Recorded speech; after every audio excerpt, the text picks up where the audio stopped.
The Paradox of Stable Uncertainty. Radio Noise Podcast. Radio Zoo. Virtuous and emotional radio listeners who time and again ask us questions, scold us, and argue with us as if looking into a mirror, often claim that if Republicans were in place of Biden and his team, we would have already defeated Russia because they would act boldly, preemptively, without regard for any so-called escalation.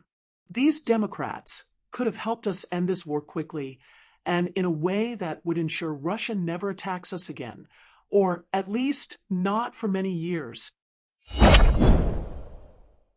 First of all, even within our friendly radio discussions, we find it difficult to call these people Democrats. They have as much to do with real democracy as the Chinese have with landing on the moon, or as our politicians have with politics. Calling conservatives right-wing or liberals would be an insult to Argentina's President Javier Milei, a true right, liberal, and libertarian. It's like calling the neo-Nazis from Germany's Alternative for Germany Party right-wing, even with the shy addition of far-right. Secondly, how can one assume that Republicans would have helped us quickly defeat Russia? Where does this confidence come from? What evidence or reasoning leads you to such conclusions? How many times has our government accused the Democratic administration of withholding the weapons we request, giving us the wrong ones without key capabilities such as long-range strike, or without the necessary permissions, for example, to strike enemy territory? And yet, when we did receive what we asked for, did it significantly affect the course of this war of aggression? And don't tell us that if we had received weapons on time, things would have been different.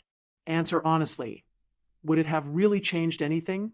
Given our current level of military training and command standards, given the Soviet-style approach?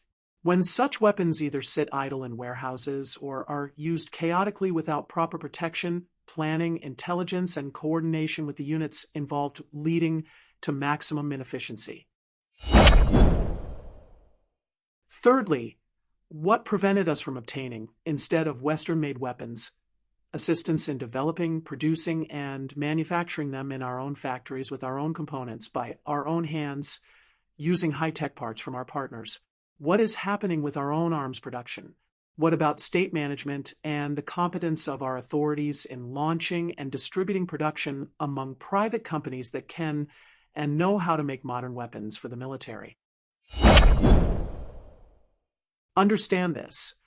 The struggle today is not between left and right, not between liberals and reactionaries, not between Democrats and free market advocates, not even between Democrats and dictators.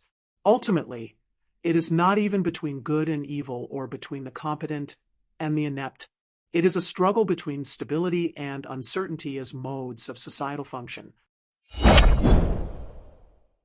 For example, you can easily grasp what stability means by looking at the events unfolding on the front lines of this war. Every day, Russian terrorist forces send waves of assault troops to our positions without support, sometimes without protection, weapons, or equipment. Their advances on the front lines are achieved only by piling up dead bodies along the contact line. Every day, they bomb frontline cities and villages with outdated Soviet-era weapons, wildly inaccurate and indiscriminate, wiping out buildings, infrastructure, and people alike. They do the same with artillery, missiles, and loitering munitions, targeting so-called military objectives based on aerial reconnaissance that often identifies nothing more than clusters of civilians or residential areas for destruction.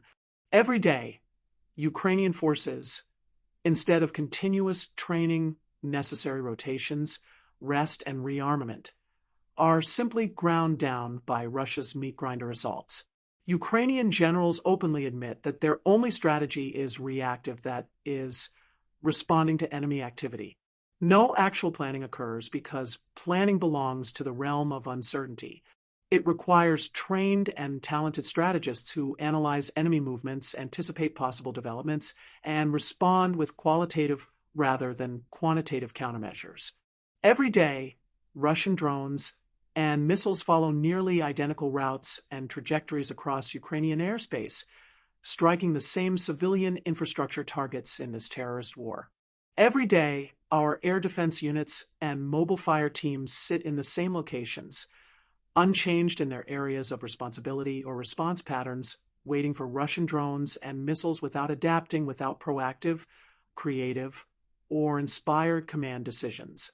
It's as if there's an unspoken agreement between attackers and defenders to maintain stable, unchanging actions.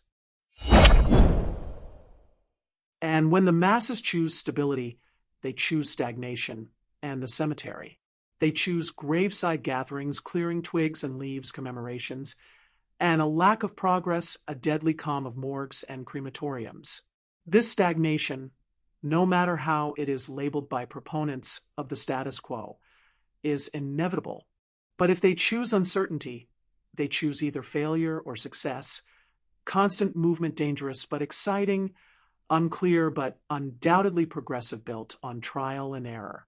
Neither success nor failure is possible in stability, because in such a regime, no one can achieve anything. The elevator either doesn't work or is constantly occupied by kleptocrats, oligarchs, bureaucrats, or power abusers.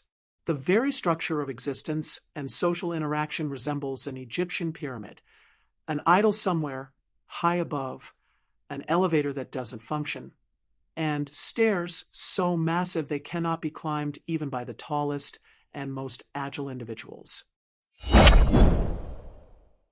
Now, try to argue against us, but don't forget to apply both of these societal modes to all of your reasoning.